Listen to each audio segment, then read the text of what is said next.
From Vassar College, this is Conversations at the Salt Line with Wesley Dixon. On this episode, a conversation with Chip Reid. Hello, everyone. It is me, Wesley Dixon, and we are here with another episode of Conversations at the Salt Line.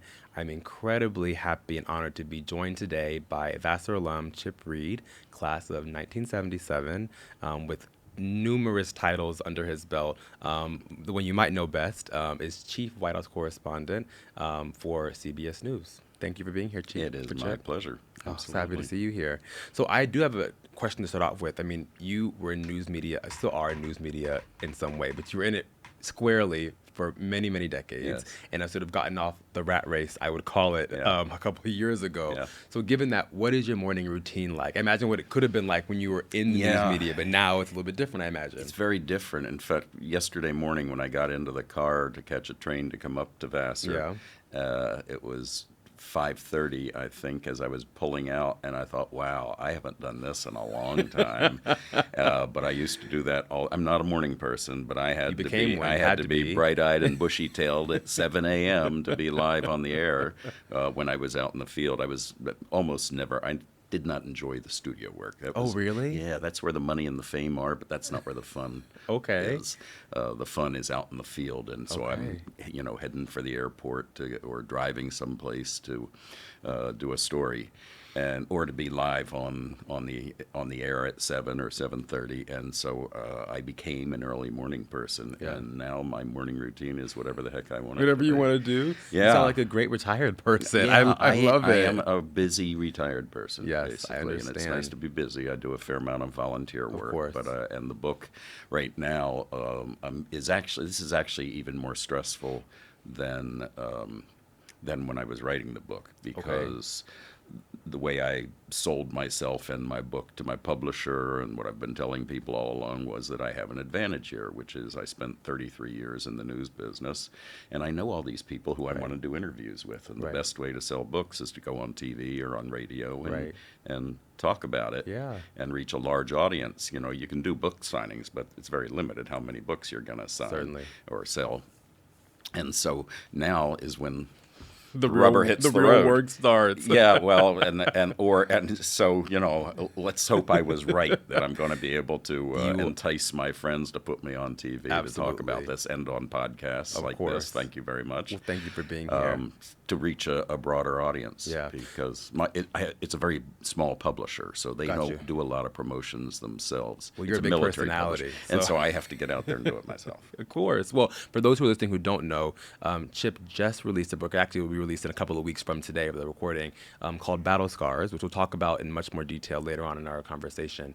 But the book details both Chip's time with the 3rd Battalion, 5th Marine group, I should call them unit, in Iraq, but also follows them 20 years later to sort of see what life has been like for them and for their loved ones after their time of service. So we'll talk about that some more, but wanted to make sure folks knew what we were talking about. Yes.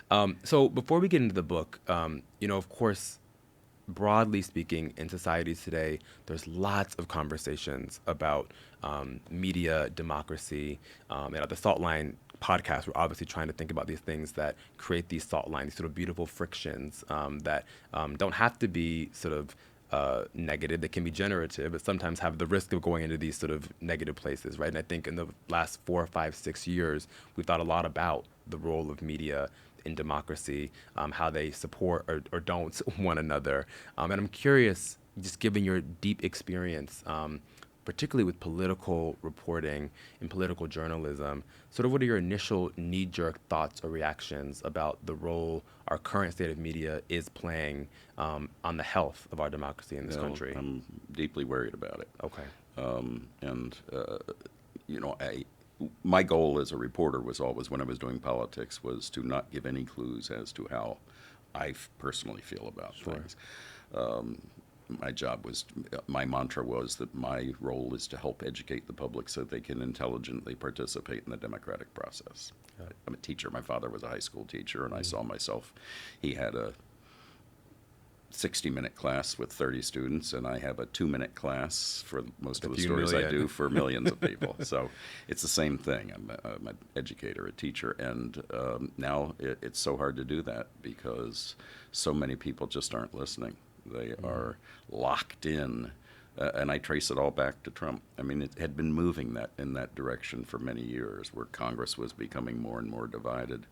But when Donald Trump came along and his people follow him like he's a cult leader, not a political leader, and they believe what he says, whether it's, or at least pretend to believe what he says, whether it's true or false, and it has changed the entire equation here. Now there's still a sizable number of people who want to get the facts rather than simply have their opinions confirmed in the media, but I'm disturbed by it. In fact, I probably, if politics had not gone into a vortex over the past several years, I probably would have written a book about politics instead of war.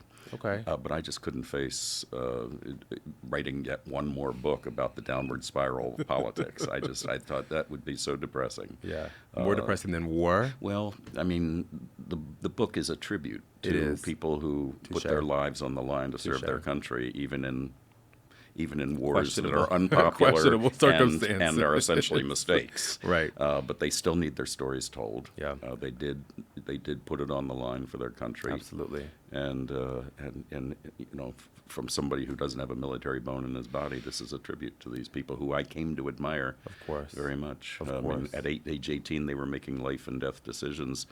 At an age when my biggest problem was who to invite to the senior prom. Absolutely. One quick question to circle back to your comment about former President Trump. There was an article that I'm sure you've read or heard of in Politico about a year ago that detailed what they called the rise and fall of the White House reporter. Yeah. And the argument, if you spare me for a few moments, is that because President Trump had sort of brought this brand of spectacle, I guess, to his presidency, there was sort of a crescendo at that time of the value or the excitement around the White House reporter, because it was sort of like you made your career being adversarial to President Trump, right? It was not quite a negative thing to be in fights with him. It actually was some career catalyst for some people. And I think the argument was made by the article that even before President Trump, in the Obama years and some of the Bush years, it was still seen as a very exciting, venerable journalistic role to be a White House reporter, obviously, right? The article actually says that President Biden currently is journalistic sedative, if you will, in terms of the excitement that comes around with the White House reporting role in his administration. Right. And as such, the article argues, many of these large companies, news organizations, have disinvested in their White House coverage, White House reporting. Mm-hmm. And so I'm curious, because it's sort of an odd paradox, right? That we've gotten to a place presidentially where it's less of a spectacle. It's more of the job that we hope people would undertake in the appropriate manner. Yeah. But our journalistic enterprise, per the article, is sort of pulling back and disinvesting from coverage of our political enterprise, at least by way of the White House. Very interesting. Right? And so I'm curious what you make of this situation. My question is, is this a leading indicator for some Democratic decline, if you will, right? That we're not quite engaging with our White House journalism the way that we hoped that it would, or is it a return to normalcy in some way? I think it's more of a return to normalcy. I can't quote you any statistics about who's covering and how, but if you watch the mainstream news organizations, they're still covering the Biden White House pretty thoroughly, and certainly the Washington Post and the Wall Street Journal and the New York Times are doing so. And I live in Washington, so I'm just bombarded by news from Politico and Axios and everybody else all the time. I think it's a return to normalcy more than that. But every year the news business becomes more and more of a business. Yeah. And so many decisions are made on the basis of budgets and ratings. That I think it's a continuing trend. Trump was the exception. All of a sudden, you had this extraordinary spectacle, as you said. But I think basically it's that downward slide toward less coverage because it's important, and more coverage because of ratings and budgets. So. It's interesting. You talked earlier about how you thought about your role as a journalist, and it was akin to your father's role as an educator. And that makes perfect sense to me, and I think it's probably a fair way to describe it. But at the same time, given what you've just said, and I think what we know in the world, our government, our country doesn't quite treat journalism the same as we treat education. Now, in some Right. places, education is treated questionably too. I'm from Yes. Florida, so Right. I know firsthand. But generally speaking, I think our fellow citizens think about education as a key primary investment Right. in our societal Right. development.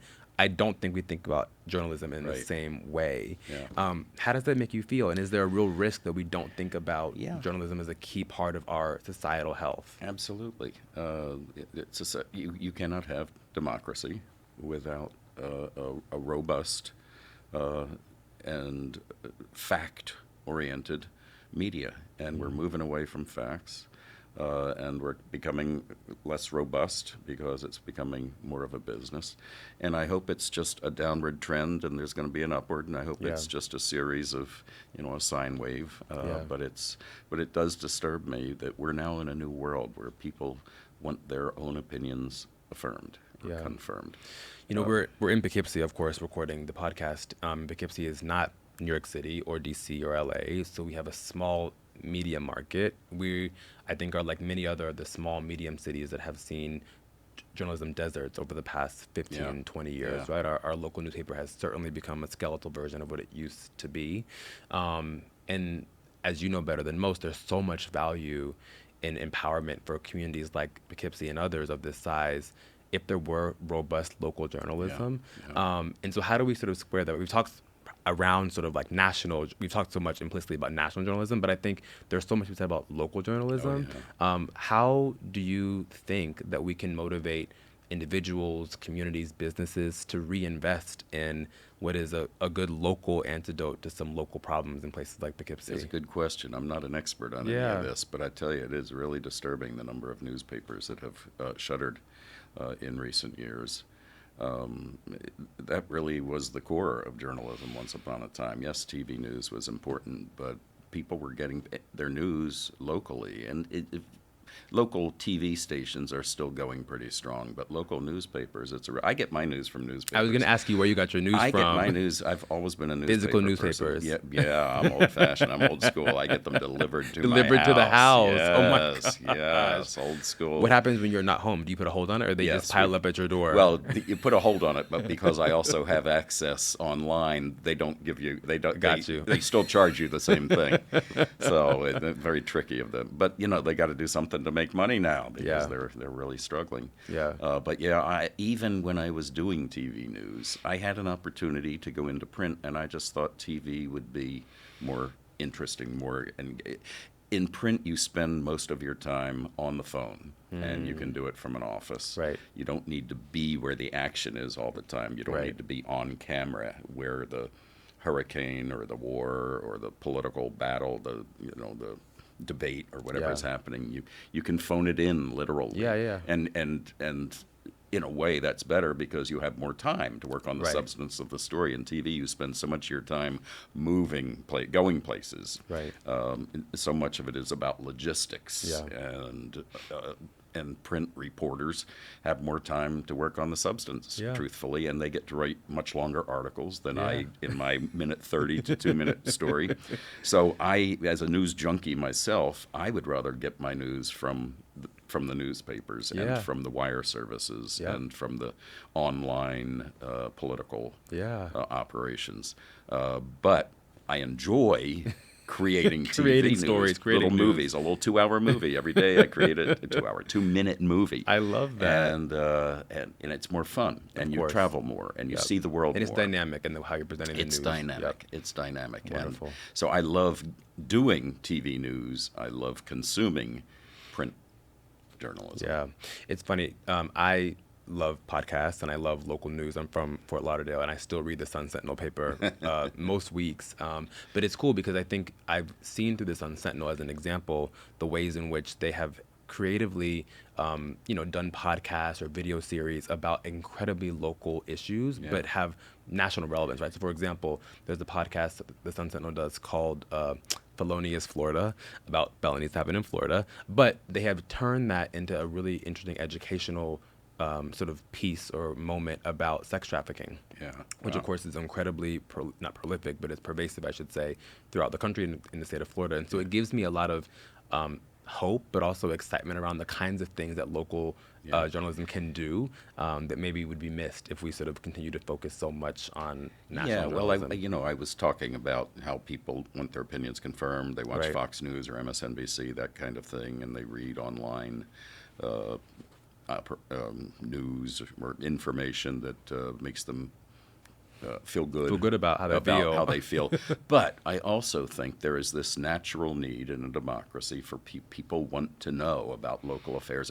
And there, even though newspapers are dying across the country, you bring up a good point that so many other things are oozing in to fill Yes. in those empty spaces now. Yes. From podcasts to organizations that are Right. doing really intensive investigative Absolutely. journalism now and working with newspapers or with TV operations, TV Absolutely. stations and networks. In a democracy, you're going to have a big chunk of the public who want to know what's going on nationally, internationally, and in their communities. Yeah. And somehow or other, there's going to be supply, there's going to be demand, so there has to be supply. Of course. And you bring up a good point about podcasts. They're filling a lot of that gap. So, They're like water. So I'm not totally hopeless. You shouldn't be. No, so you shouldn't be. It's not a good way to live. I'm just frustrated. We all are at some Yeah. point or another. A couple questions about this part of your life before we move on to the book. When you talk about educating the American public, it's clear to me what that is and what you mean by that. But I am curious at a much more sort of granular, maybe more descriptive level, who did you think your audience was when you were doing TV news and White House corresponding, and who were you really speaking to? And part of asking because, of course, there's sort of selection bias among who was listening to you, Yeah. right? And so I'm Yeah. curious, as you thought about how to frame your stories, of course, facts were the driver, but who did you think you were speaking to, and how did you sort of craft your reporting, if at all, based on who you thought your audience was? Well, I don't have an overarching answer to that, but I know when I first got into the business, and I was very nervous. I had been a lawyer for 6 years Yep. before I got into journalism, and getting into journalism. Congratulations for making the leap away. I used to be a pretty shy person growing Okay. up, and I was very nervous when I first did the on-camera stuff. I remember the first time I did a taped stand-up. I remember the cameraman saying the words "Take 27," and I just I couldn't do it. I was too nervous in front of the camera, and that was just taped live. I was ready to pass out. But I remember somebody told me, think of a particular person who you're talking to out there, and have a conversation with that person rather than feel like you're reporting. Don't think about the millions of people, or when I was in local news, the hundreds of thousands of people who are watching. And the person I imagined was basically Auntie M from The Wizard of Oz. Oh, see, I almost didn't know who you I don't know meant. where that came from. Auntie M, a woman in a blue apron in a kitchen, Wow. in a farmhouse, or in a suburban, or more like exurban, Yeah. a small town, in a small town. That's so And that's the interesting. person I picked. And for years, Huh. I would think of that person, just somebody who was very curious about the news, wanted to know what was happening in her community and around the world, or at least nationally.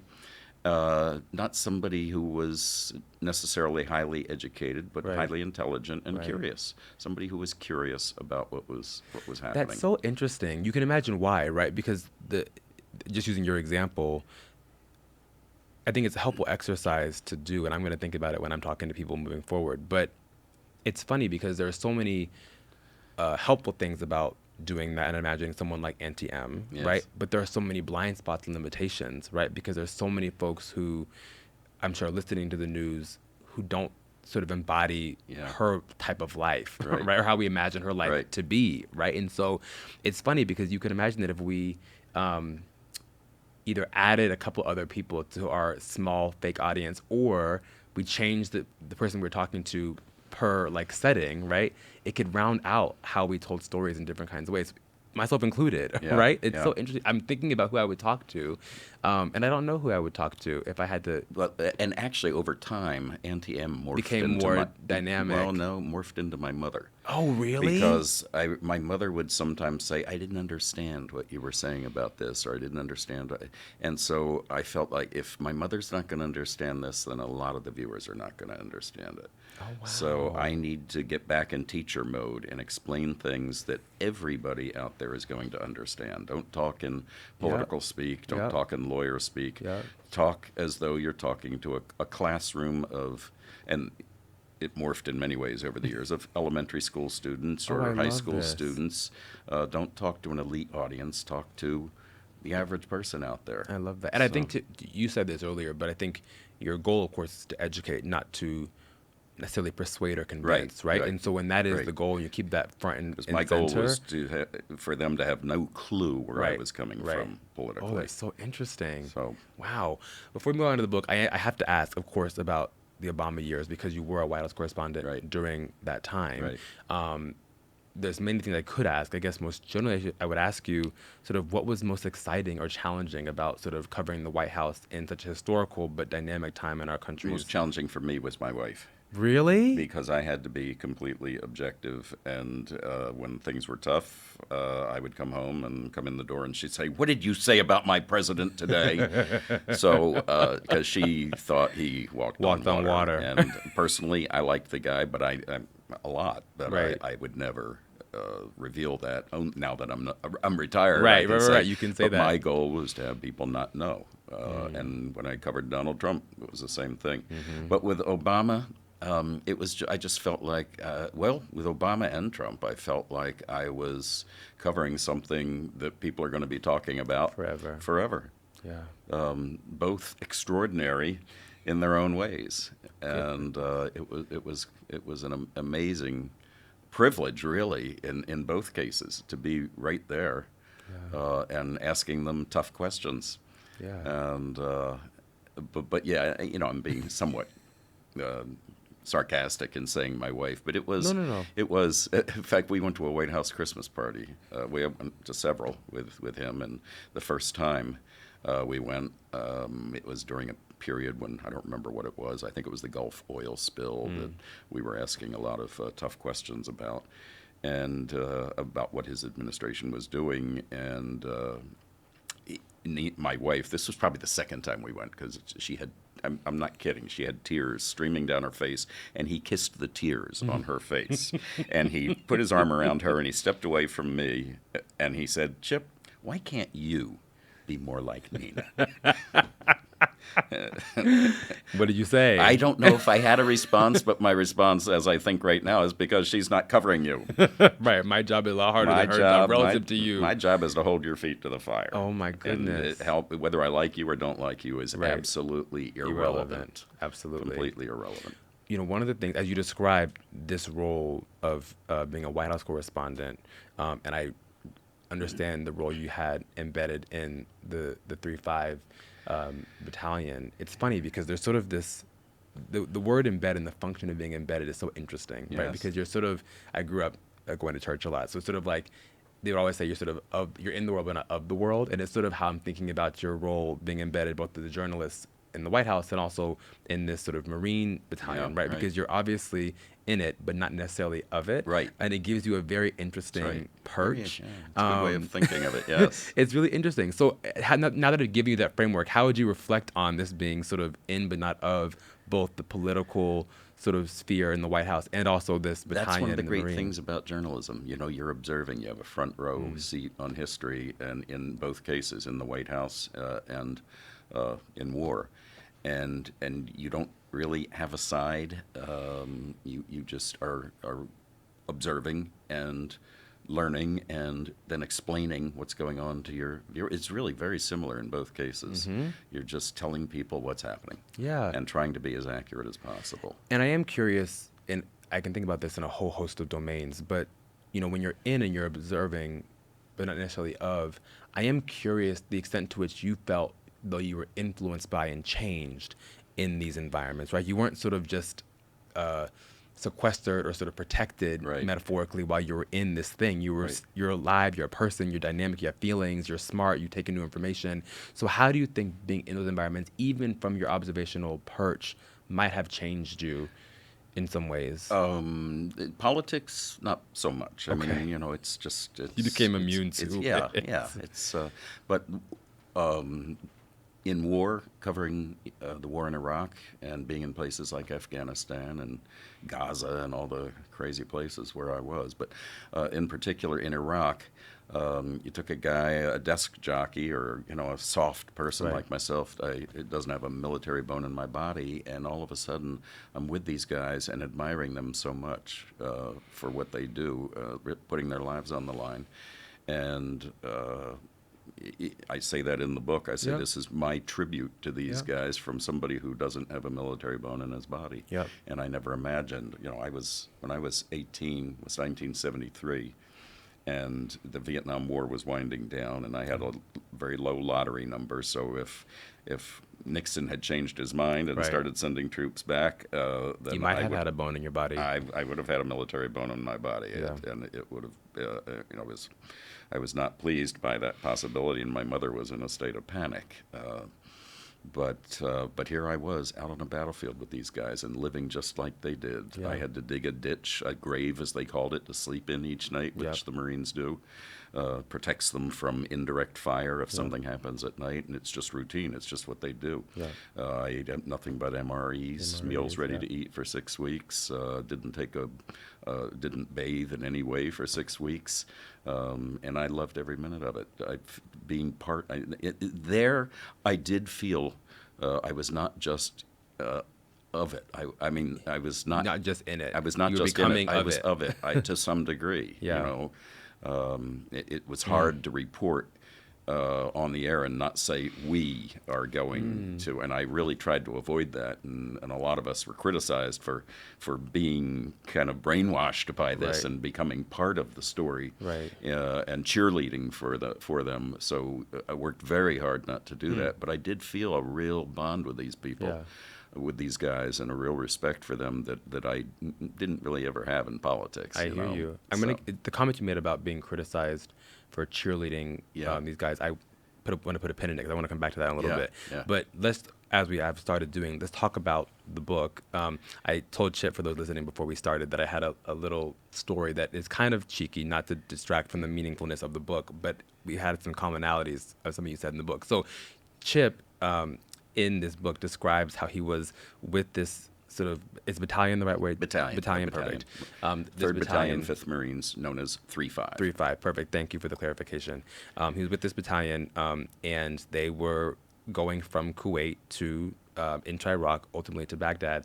And so early in the book, you talk about how you and I think another journalist got in a Humvee, and as we're trying to drive it Yes. yourself, if you will, which obviously you were not trained to do. And you said what happened was you quickly learned how to drive a Humvee rather into a ditch. Yes, exactly. So I stopped and I highlighted it in my copy of the book because when I learned how to drive, which was probably when I was 13. So that's obviously before you're allowed to drive. I know, but let me explain. I'm reporting you. You can. I've done many things that you could probably report me on. But my grandma lived until she died in Mississippi, in the country. And there's no rules in the country, right? You can Yes, sort of do right. you can do whatever you want, Right. right? And so my uncles had me out learning how to drive their trucks or whatever when I Wow. was 13 years old. So I took my uncle's brand new truck, and we backed out of my grandma's driveway. Driveway is also a generous way of describing it. She had a gravel road at Yeah, best. yeah. And so I pulled out, and I had to turn perpendicularly from her driveway onto the road, which is a very simple turn now that I've been driving for 15 Yes. whatever years, but I just panicked, right? And so I made the turn, I overturned, and we drove the truck right into the Into a ditch. And it's so funny, I, in the moment, panicked even more so that I actually hit the gas as opposed to the brake. So we went through the ditch, out the other side, and hit a tree. The airbags deploy. It was such a such a disaster. Oh my Literally, we God. called the whatever insurance company, the police, whatever. And of course, I shouldn't have been driving. So my Right. uncle and I are like in this ruined car, hopping, changing seats, and he's like in the driver's seat. It was such a spectacle, but it was very similar to your time driving a Humvee into a Yeah. ditch in Kuwait. But my story had a good ending, which was because my producer, who wanted us to drive our own Humvee, Yeah. and I didn't want to do it. I thought it was a good way to get killed because we're Yeah. trying to keep up with these Marines who have been Right. training to drive these behemoth Right. troop carriers known as Amtraks. Nothing to Yup. do with the trains, and we wouldn't have kept up. We would have been Right. left behind in the middle of the Iraqi desert. Oh my goodness. And this convinced my producer finally that John Zito, fantastic producer, Mm-hmm. and it also convinced the Marines that we shouldn't be out there in our own vehicle. Right. But because to do it, we had to learn how to drive a Humvee at night, and with no lights and Night night vision vision goggles. goggles. And you just Impossible can't. task. To go all the way across the Iraqi desert like that and keep up with these incredibly highly trained Marine drivers, no, we would have been. My goodness. We would have been. We would have been dead. You As would I have say been in the dead. book, it was actually Joe Dunford who later Yeah. became chairman of the Joint Chiefs and Right. commandant of the Marine Corps, who said there will be no civilian driven vehicles on the battlefield. Probably a And good so, decision. as far as I'm concerned, he saved my life. You made the right Someday I'm decision. going to thank him in person. Of course. One of the things that struck me while reading the book, and you actually laid it out quite early in the book, was I would call it a thought line because of the podcast Yeah. here, but there were these interesting combinations of things that you experienced while sort of on the ground in Iraq. And I think as you write in the book, there's sort of these great amount of sort of things that represent grief and heartache, and both in the moment and then after their time in combat, those who are in the battalion. But at the same time, it's not all negative, right? No. And there are incredible stories of resilience, of sort of growth, Yes. success, Right. newness, if you will, among those who were part of what was otherwise a very traumatic and difficult experience. And I'm just curious from an author's perspective, right? What is the experience sort of writing a book? You called it a tribute, so obviously there's a net positive, but what is it like sort of writing a book where there is not sort of, one could say a clear ending, or there's Yeah. not sort of this clear arc that we're heading towards, right? We're balancing at all times these incredibly... Well, when I started writing the book, I really didn't have a plan for where it was Okay. going to go. I wrote this book as a journalist, Okay. and I interviewed 42 Marines, actually 40 Marines and 2 Navy corpsmen. Yep. The Marines don't have their own medics. They have Navy hospital corpsmen who are their medics, who are unbelievably heroic. These are the guys who, we've seen it in movies, medic, and they scream, here they say, corpsman, somebody screams, corpsman up. Yep. And while everybody else is taking cover, they run out in through a hail of bullets to help somebody. But anyway, I interviewed 2 of them, and I interviewed a number of wives, and I was just wherever the interviews took me. I'm not going to say passive, but I was not trying to reach any particular end or Right. anything else, and I was shocked, really, by how these guys poured their hearts out to me. Now I will say probably most of the guys, and I say guys because it was all Yep. guys. The Marines at that point, women were not in frontline battalions. Of the 1,100 or so people in the battalion, they were all men. Right. But I did interview quite a few of their wives too. But they, where was I going with this?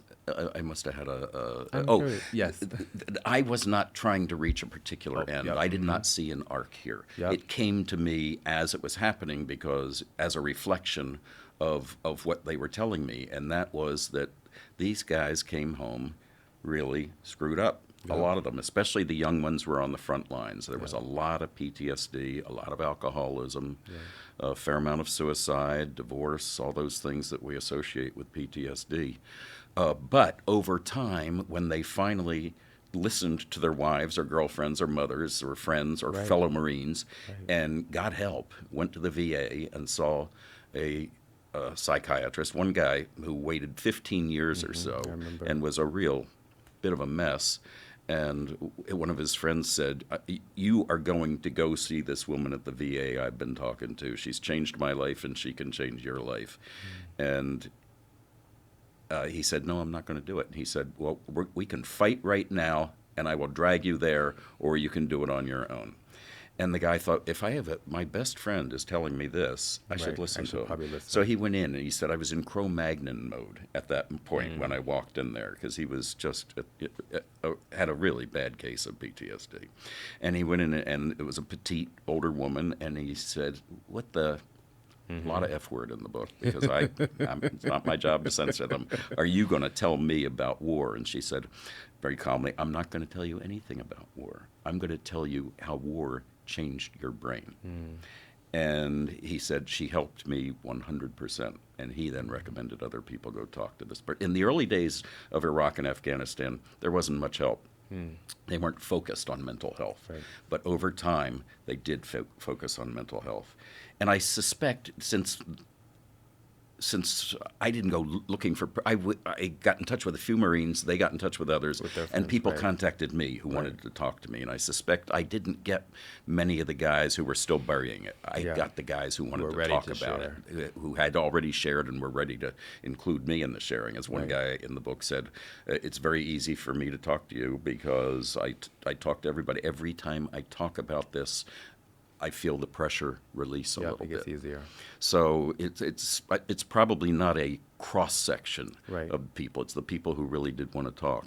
But it was an amazing experience. So the conclusion I came to was the basic arc of the book was not created by me. It was created by them, and that was this horrible PTSD, or some of them didn't call it PTSD. They just said the stress Anxiety or of whatever. war or whatever. And then reaching a point where they got help, or talked to their buddies about it, talked to their wives, their girlfriends, their mothers, their fathers, their brothers, whoever. And then they experienced what is known as post-traumatic growth from PTSD or PTS. Some of them didn't like the D, the disorder at the end. Yeah. And I'm not saying everybody gets PTSD Of from course. this, but of the young guys who were up front killing and watching friends get killed, almost all of them who I talked to had some difficulty coming home, and a lot of them quite a bit. But the light at the end of the tunnel, if you deal with it, is post-traumatic growth, where you have a greater appreciation. It's a field of psychology. Now, actually, most of the books that have been written on post-traumatic stress disorder leading to post-traumatic growth are about people with who had been sexually abused or raped or some other personal Traumatic, trauma. right. I mean, there are so many forms of trauma. Of course. War is just one of the forms of trauma, but it certainly does apply to war. And so the arc of the book is people who came home with some serious problems. Not all of them, again. I don't want to put them all in one, lump them all together. And then got help or learned how to talk about it and dealt with it and experienced this post-traumatic growth with this whole new appreciation for life and a desire to help other people, compassion, better family relationships, better friend relationships, more productive at work, or deciding to quit.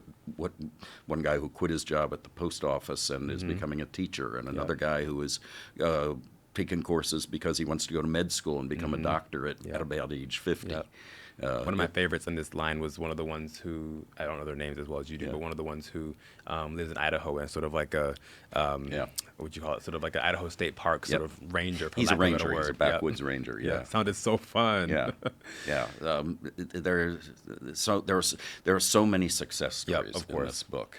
Of course. But there are so many. If I had written this book 5 years after I came home, or 10 years after we all came be home, trauma. there would have been a lot more trauma, a lot more PTSD, and a lot less PTG, post-traumatic growth. Absolutely. Because some of these guys, and there were a couple I interviewed who still haven't sought help, and they're still suffering as a result. And when I asked the guys who did get help, did recover, did experience post-traumatic growth, what's the one thing you would recommend? They said, get help, get professional help. Yeah. And, my quaint line has been, if this book helps one person, then it's a And it's success. not enough. Absolutely. One of the things that was interesting for me reading the book is, during the time of the Iraq and Afghanistan wars, I was alive, but much less sort of cognizant, if you Yeah. will, than I am now. I was in elementary school in 2003. I was much younger. Yeah. But I remember seeing these things on the news in some sort of distant way as a young person would see them. And even now, having grown up and grown through 2010's decade and now in the 2020s, there's a lot of conversation among people in my generation, maybe, or even up and down one generation, about concept of war, right? It's not a commonplace thing in American society Right. anymore, right? Right. People haven't lived through Vietnam or Korea, whatever, right? They have not lived through those things Yeah. in the ways that people who are older might have lived through. Right. And so I think people are experiencing war for the first time if they've lived through or been around the last couple of decades, if they're my generation, Yeah. right? And so it's funny because when I read the book, I have to be honest, it was very difficult for me to sort of understand how I felt about some of the ways that war was talked about and sort of described by those you interviewed, Yeah. right? So on one hand, there was incredible amounts of humanity demonstrated by those in the 3-5, right? And there's tons of examples we can cite in the book about that. On the other hand, there was tons of ways in which individuals or the institution of the Marines could be perceived as being inhumane, Yeah. right? They sort of have this Although I have the trained whole to kill trained to mentality, There's a whole, right? There's a whole chapter section in there on about it, being right? Trained to kill. And that's non-negotiable, right? That is part of Absolutely. the ethos of the Marines. You have got and to be so, trained to kill, and you've got to buy into it. Exactly. And one of the main ways they get you to buy into this idea of being trained to kill is that if you don't shoot, then the You will guy be on shot. your left or the guy on your right might die. Right. So you are doing this not just for you, and in Yeah. fact, not primarily for you, but for Yeah. your fellow Marines, your brothers. Yeah. And they create this relationship, this brother relationship, which in many ways is even stronger than brothers. Right. So that they will fight as Yeah. a unit, and they will fight to protect each other. It's an incredible example, and you just helped me sort of move on to my next point, which was in some ways I felt like the book was, to your earlier comment about being criticized for sort of celebrating these guys. It felt like at some point, so I'm like, is the book propaganda for war? I know that it Yeah. isn't, Oh, I right? know. But Yep. but there are moments that I read and I'm like, wow, we've really feels like it's been sanitized, some of Yeah. these moments, right? Yeah. And so how do you respond to the book criticism? And then also when you were reporting live 20 years ago, how do you sort of respond to the critique of feeling like you were part of a propaganda machine relative to American Well, I war? never felt that way. I mean, I thought, even while I was there, I thought this war was idiotic. Right. Saddam Hussein had nothing to do with Right. with 9/11, and I thought that Bush and Cheney and company basically used American anger to turn them turn the American people Right. and vent their anger in a new direction. Right. Saddam Hussein, who horrible, but there are some of the Marines at the end of the book when I ask them what they think of the war now. Some of them said that it was a mistake. Saddam, more people were killed as a result of this war than Had Saddam not, Hussein right. could ever dream of Right. killing his own people. But I was there to observe and report Yeah. on what was going on, and I didn't feel I was glorifying war or doing any propaganda. I was telling what these guys were doing, and it was other people's job. Because I was embedded, Right. it was the job of other journalists to Right. report on the effect it was having on the Iraqi people. Right. And Oh, there okay. was too little of that. There was way too little of that. Got it. Along with the embed with the Marines, there should have been much more coverage of the horror that was going on, especially in the civilian population. Yeah. And to tell you the truth, the people who did that were independent. I tell you, we're roaring across the desert in these behemoths, looking like aliens. To the average Iraqi, we must have looked like I said we. Yeah. They must have looked like the Marines must have looked like they were an invasion from a foreign planet. I mean, with all this equipment and bristling with weapons, but to the people who really did the coverage, I was so in awe of these people. They were mostly from Western Europe, who were just out there on their own. There was one group, they were in like the Iraqi equivalent of a VW minibus, Oh, wow. out there going across the desert by themselves to talk to people, Regular to people. Iraqi people. And I just thought, here I am surrounded by 1,000 well-armed, well-trained Marines, and people say, "Weren't you scared?" And I say, "No, I wasn't scared. The people who should have been scared were these people who were out there risking their lives, being in the middle of it on their own without any protection." And I was just dumbfounded that these people were doing this, and they were mostly from. The ones I met were mostly from the Scandinavian countries, Okay. and I was in awe of them and their courage to do what they did. But I did feel, here I am reporting on what they're doing, and it's going to look like glorifying because we're interviewing them and we're not getting a different point of view. Right. And at that point, they were all gung ho. They believed that they were Doing doing meaningful. what the nation had asked them to do and doing Right. something important. Today, a lot of them question it.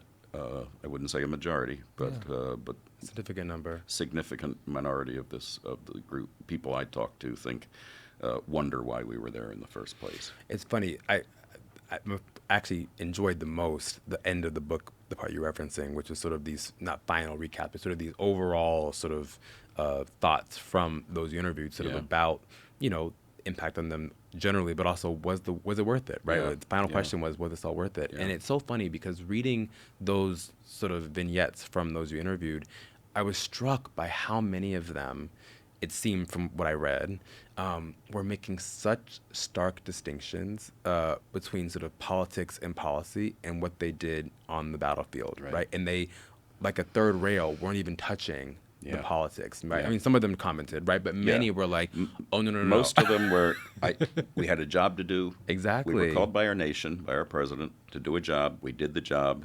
We kept our honor clean, which is, I'm sure, not true in all circumstances. Yeah. There were a couple of guys who told me things that they shouldn't have told me.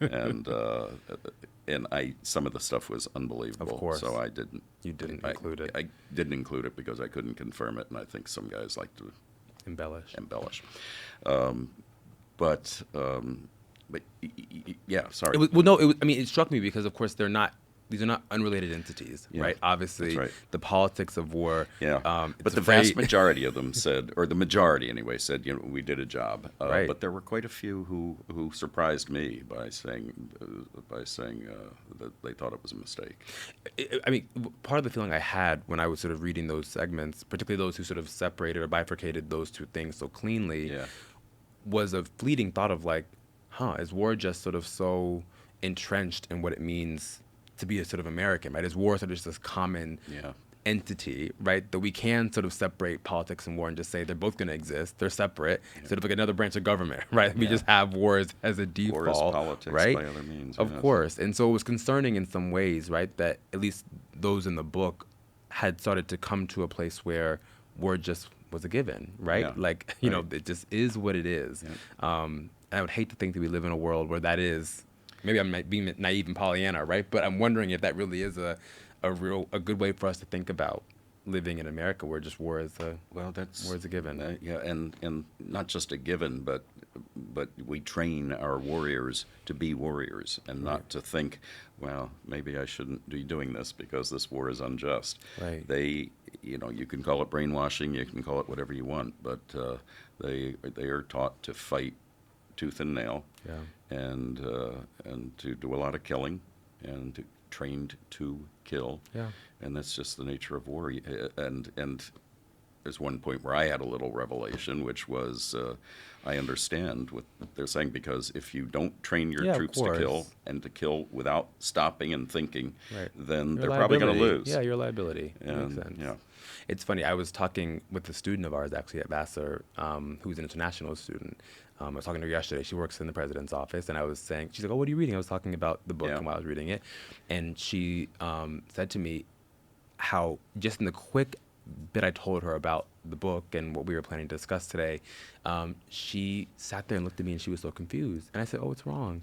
And she's from a country that they're not engaged in combat often or at all, or haven't Yeah. been over the course of her life, Yeah. right? And she has many friends. This country happens to have national service as sort of a norm. Yeah. And so she has many friends who are enrolled or enlisted in whatever their version of national military service is. Yeah. But it's so different because they're not engaged in combat Right. almost ever, right? And so when I was describing to her sort of what at least the 3-5 were doing at that time, Yeah. she was like, God, she couldn't conceive Yeah. that military service meant what it means in this Yeah. American context, because in her country's context, that had not been Yeah. the norm over the course of her lifetime. Interesting. And Yeah. so it's interesting to sort of hear her just reflect on how combat as a military sort of norm changes even the citizens' perceptions of a military complex, right? Yeah. It's not just that the military exists. That's not necessarily a negative in her Right, mind. right. It's that we have this norm where military means certain kinds of actions and behavior that are probably unique to how America thinks about our military, right? So it was super interesting. Yeah. Well. Yeah.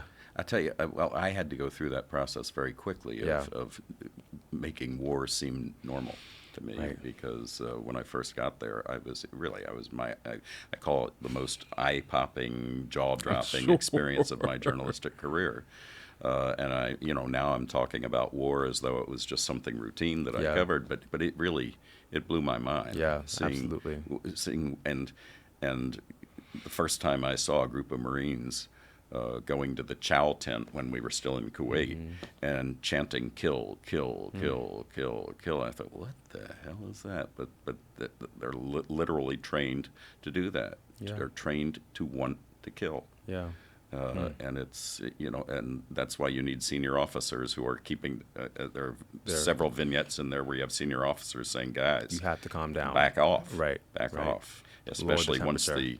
once the rules of war changed Right. partway after they realized that they were just able to move where they Right. as they got to Baghdad, the rules changed. Right. They could no longer shoot anybody who was carrying a gun. Right, They had to dial it back, Mm-hmm. and one of the sergeants told me it was much easier to train them in the first place than it was to get them to dial it I'm back sure.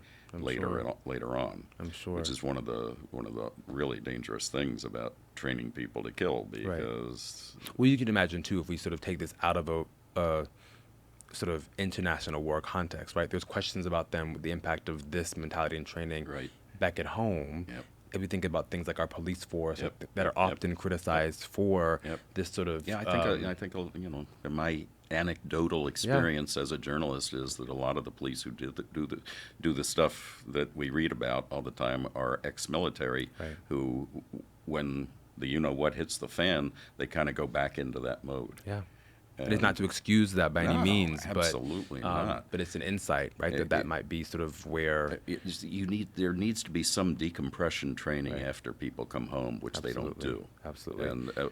And along with dealing with things like PTSD, Yeah. there also needs to be, if you're going to train people to kill, then this was actually the Gulf War when I was much earlier in my career, and I remember interviewing a guy. I was doing a story on what they called Gulf War syndrome at the time, which PTSD has had many, many names over the eons. And he said, they turned my kill switch on, and now I can't turn it off. And that was horrifying to me. it's horrifying to me to hear. Yeah. Oh, one of the things that I liked most about the book was sort of how you broadened your storytelling to go beyond just those who are in combat, but of course, those who are the loved ones of those Right. who are in combat, because certainly the impact of war goes way beyond the individual who was in the war itself, but rather those who love them and are in their lives thereafter. That's right. Yeah. And one of the things that I wrote down because it was so beautiful was the quote from someone's grandmother. Yeah, yeah. And the quote, just so I can read it, Yep. sort of says, "The only way to stop future war is for every new parent in every country to teach their child to love and not to hate." And I thought it was so beautiful because sort of, next to our conversation we just had about sort of war being sort of a staple in at least American life, right? There's this glimmer of hope from this grandmother in America saying like, war's awful. She didn't say that, but she's implying war's awful. I've seen my loved one go through it, and I can hope that we can get to a place where we just start to inject more love. Yeah, this was a woman, as you probably recall, had loved ones in 6 wars. Six the wars. 2 Gulf Wars, Yep. Vietnam, Korea, World War II, and World War One. Yeah. And she was just tired of war. Yeah. And but she lived it. But it was in many ways it was much tougher on the people at home. Of course. It's like being in a game. If you're on Yeah. the football field, you're not nervous. You're playing the game. Yeah. Or a soccer field, which is more my Yeah. speed. You're not nervous once the game starts. Yeah. But the people in the stands are chewing their nails off, Yeah. and it's the same way in the military. These guys are in it, Yeah. and they're not nervous. They're doing their job.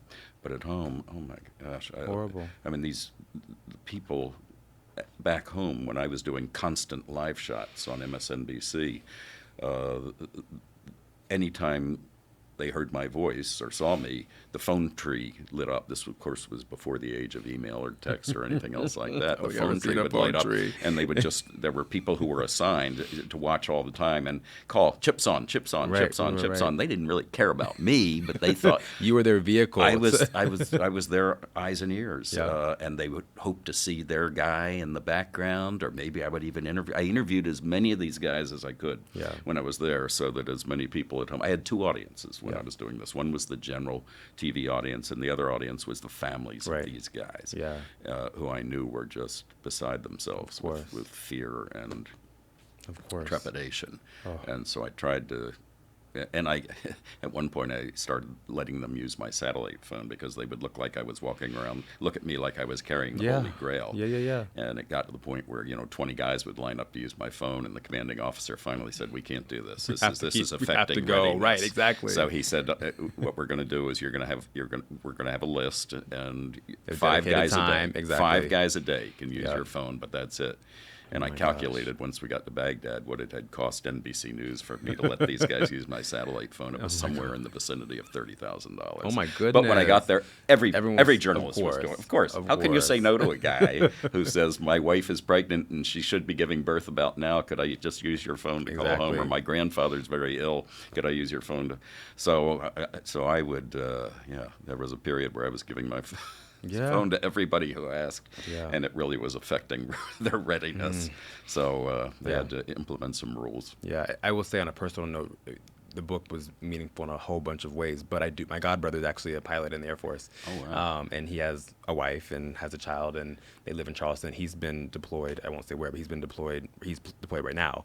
And so it was helpful to sort of read the book and get a more full perspective on sort of what people are going through, those who are in combat or deployed, and then what their families go through. Is helpful to sort of put a fine point on some of the things they're experiencing. So I appreciate you for making that accessible for me and for my family as well. Absolutely. Wonderful. Absolutely. Before we sort of finish, and I'm going to do some quick student hot seat questions that they Okay. submitted. Oh, boy. They're not, don't be nervous. No, don't be nervous. sweating. No, don't. Please don't.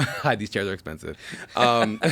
But before that, just rounding out sort of both parts of our conversation, both our talk about war and also your time sort of reporting on the White House over 10 years ago under Obama and then more recently under Trump. I'm just curious today, thinking about those two things, the war in Ukraine, in Russia, and sort of our American political system, how do you put these things together? What do you see that's been happening right in ways of journalism relative to the war in Ukraine? And what do you think, maybe this could be done a little bit differently, given just The coverage of Ukraine. The coverage of in Ukraine, particular. yeah, in particular. Well, I mean, I think print journalism has done a terrific job. The reason that the electronic media, TV in particular, has a problem in covering foreign stories, and including Ukraine. They were all over it, and then they disappeared. right. Most of them is because it's so darn expensive. Why don't you cover? People say all the time, why don't you cover more of what's going on in Africa? Why don't you Right. cover more of what's going on in troubled places all around the globe? Because it is so expensive to get all this equipment there, Right. to get all the people here. Right. You need sound people and camera people, and it costs a fortune. And so they're only going to cover it if they think it's going to be, it's absolutely essential, Right. as it was in the beginning of the Ukraine war. But once things get into kind of Once we normalize it in our minds. normalized in our minds, you can still send the print journalists, because all they have to have is a laptop and Right. a plane ticket. Right. And with cameras and sound equipment and all that, it really adds up. And these guys know when you travel with a camera crew, Yeah. the number of boxes that they have to check at the airport is beyond belief for all the equipment. Oh, gosh. And these very heavy, Of course. heavy duty course. boxes like that Pelican box over there, but they're huge, Yeah. and it's a shame, but Yeah. it's really hard to cover. Yeah. And it can- and in this day and age when it's more and more a business, there was Yeah. a time when you weren't expected to make money with your news operation. It was seen was a as public good. seen as a public service, Right. exactly. And now it's a business. You got to make money. It's tough. And unfortunately, adage, out of sight, out of mind is probably true. Exactly. Right? So the less those things are covered, the less we know about, That's right. care about That's these right. horrific things Which is happening in Libya, wherever Yet else. another reason I read newspapers. Of And course. like I said, I love doing TV news. I love reading. But you my consume news. print I news. consume print news. Wonderful. Let's go through these quick hot seat questions. They're not bad. The first one is, what is the best and worst part of any of the White House Correspondents' dinners you've been to in the past? White House Correspondents' dinners. The worst part is wearing black tie. I hate it. It's so funny. Let me tell you, it's so funny. I had a wedding this weekend. Yeah. The wedding dress code was black tie. I followed the rules, so I wore a black tie. I can tie my own bow tie, so I tied a Yeah. real bow tie. It wasn't clip on. Yeah. I don't mind black tie, but what I don't like about it is inevitably there are folks there who don't follow the rules and don't come in black tie. And so then I get frustrated because I could have also worn chinos if I wanted Right, to, right. but I thought I was trying to follow No, the at this, rules. everybody Everyone has follows to. the rules, and I hate it for two reasons. Number Okay. one, I just hate dressing up. Okay. I mean, this is formal wear for me right now. I went to a wedding recently. should work at Vassar. And I wore a Hawaiian shirt, my niece's wedding, and they just know, oh, Uncle Chippy always wears a Hawaiian shirt. But it's also, I think it gives the impression that we think our what doesn't smell. Yeah, yeah. Like we're the special elite yeah, class, right. and we wear black We're the tie, best and journalists in they're the always business. they're always Yeah. protesters at the White House dinners, and Oh, they really? always whatever the issue is, Right. sometimes a lot, sometimes few, and you just get the impression they're looking at us like, oh, you think you're so cool, going into this dinner, this exclusive dinner. There's another dinner, I forget what it's called. Oh my gosh, it's where you have to wear white tie, and only when I became White House correspondent did I get invited to that, and I refused to go. I thought that is just too So pretentious. pretentious, Yeah. too insular, Yeah. too I'm better than you, and I just hated that whole attitude that we're the exclusive elite. Yeah. And Again, this is in, not of, right? that's right. You embodied That's that. right. You didn't even and know it it. doesn't make sense for journalists to be in it. Yeah. So, yeah. and in it and of And it. of it, yeah. Next question is, what story throughout your whole career was the hardest for you to report on? This one. Okay. Yeah. I figured you might say that, but I wasn't Yeah. sure there was anything else hiding in the background. I mean, this was clearly because I had, I was what we were talking about earlier. I had to adjust to this mindset that killing is not only okay, it's necessary. Yeah. And it was very hard to see these guys who I admired killing other human beings, and in most cases, just steamrolling right over them, because most in southern Iraq, especially, a lot of the people who were fighting on the other side were only doing it because Saddam's henchmen came down and said, "If you You have don't to, fight, we will right. kill you and your family." Right. So I'm getting chills thinking about it now, with the impossible position that these people were put in. A lot of them would just throw down their guns and surrender, Yeah. because they didn't want to get won't, killed, yeah. and they could at least tell their Saddam's henchmen that they fought. But it was tough. It was not a fair fight. Goodness. Not that war has to be fair, Of course. but it was very disturbing to me Yeah. in the beginning, and I gradually just accepted this is the nature of war, Right. and I just have to cover it Yeah. as it is without injecting my Yeah. doubts and concerns and just hatreds of my hatred of what was happening around me, Absolutely. and just report on it. Absolutely. Penultimate question. What if any, are your personal journalistic boundaries? Say a little more about I don't know. I'm going to intuit what I think this person meant, Yeah. a student submitted the question. I wonder if they are asking if there are things that you would not report on, things you wouldn't cover, things you would not do or would do to get the story. Well, I won't lie. Okay. I'm very moralistic about journalism. I can't show how I feel, or back then I couldn't. Now I can. But let me give you a good example. I worked when I was in local news. I worked for the local Fox affiliate in Washington, WTTG, which was and is a solid news operation. But they had a little period of time right before I left where Rupert Murdoch sent one of his henchmen from Australia up to become the wow. news director, and his job was to turn us to the right. And it didn't work. They gave up on it. But I remember he gave me 2 stories he wanted me to do. Number one, he wanted me to do a story on the myth of heterosexual AIDS. Oh, wow. It's another F word. Yeah. The other way, it's Yep. an F disease. Yeah. Everybody knows it. No, I simply said, no, I'm not going to do that because Yeah. you're wrong. You're absolutely wrong. And the other was he asked me to do a story on that little Sheila. Sheila is kind of an insulting word for a Okay. loose woman in Australia, okay. I think. Okay. On that little Sheila Anita Hill. Oh, wow. And he dropped a book on my desk called The Real Anita Hill, which was a hatchet job Yeah. on Anita Hill. And I just let the book sit right there. And soon after that, my contract wasn't renewed, which I was. You dodged a bullet. I dodged a bullet because it was this guy was horrible. And soon after I left, he was gone too because they realized that in Washington D.C. Yeah, they weren't gonna make that you're not pivot. going to get an audience Yeah. if you try that kind of trick. Yeah. So. Oh, gosh. But I certainly have limits, Yeah. and I try to be as honorable as I can in my reporting. Thank you for that. I don't want to be, patting myself on the back, Absolutely. but No, it's no. really essential to me that Yeah. all of us in the media be as honorable as we can because we're disrespected enough already. Let's not make it even worse. Absolutely. Last question is, who is your favorite journalist, living or deceased? Well, the person who got me into the business in the first place was Ted Koppel. I was a Nightline junkie. You're probably too young to remember. Certainly. Ted Koppel's Nightline. It was on at 11:30 every night. Oh, It wow. started off with the Iran hostage crisis. And he was the foreign affairs correspondent at ABC News, which is where I got my first job, just for 2 years as a field producer.